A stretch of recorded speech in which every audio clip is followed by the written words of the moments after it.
بسم اللہ الرحمن الرحیم۔ السلام علیکم ورحمۃ اللہ وبرکاتہ۔ ناظرین، امید ہے آپ لوگ خیریت سے ہوں گے۔ آج ہم آپ کے ساتھ حضور اقدس صلی اللہ علیہ وسلم کا استغفار کرنا شیئر کریں۔ حضرت ابو ہریرہ رضی اللہ تعالیٰ عنہ سے روایت ہے کہ رسول اللہ صلی اللہ علیہ وسلم نے ارشاد فرمایا، خدا کی قسم میں دن میں 70 دفعہ سے زیادہ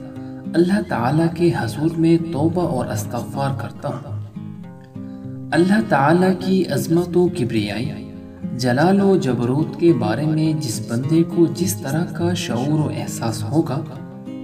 وہ اپنے آپ کو اس درجہ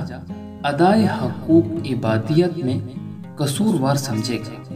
آپ صلی اللہ علیہ وسلم بار بار اور مسلسل توبہ و استغفار کی طرف متوجہ رہتے تھے اور اس کا اظہار فرما کر دوسروں کو بھی اس طرف متوجہ کرتے اور تلقین فرماتے تھے، جیسا کہ ایک اور حدیث میں ایک صحابی سے منقول ہے کہ آپ صلی اللہ علیہ وسلم نے ارشاد فرمایا، اے لوگو، اللہ کے حضور میں توبہ کرو،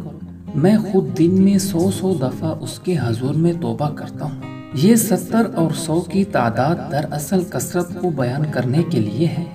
اور قدیم عربی زبان کا عام محاورہ ہے، ورنہ حضور اقدس صلی اللہ علیہ وسلم کی توبہ و استغفار کی تعداد یقیناً اس سے بھی بہت زیادہ ہوتی تھی۔ یہ تو اس ذات کا حال ہے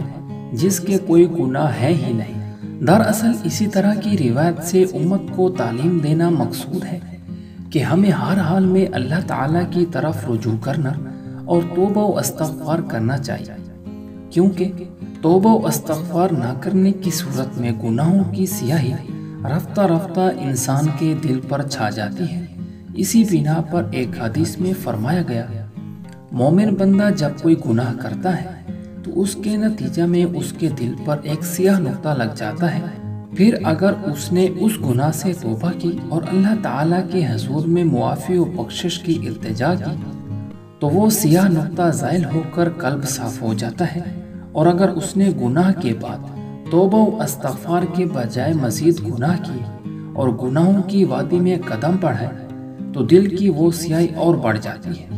آپ صلی اللہ علیہ وسلم نے فرمایا، یہی وہ زنگ ہے جس کے بارے میں اللہ تعالیٰ نے قرآن مجید میں فرمایا کہ ان لوگوں کی بدکاریوں کی وجہ سے ان کے دلوں پر زنگ اور سیاہی آ گئی ہے۔ ناظرین، اللہ تعالیٰ ہم سب کو اپنے گناہوں پر استغفار کرنے کی توفیق عطا فرمائے، آمین۔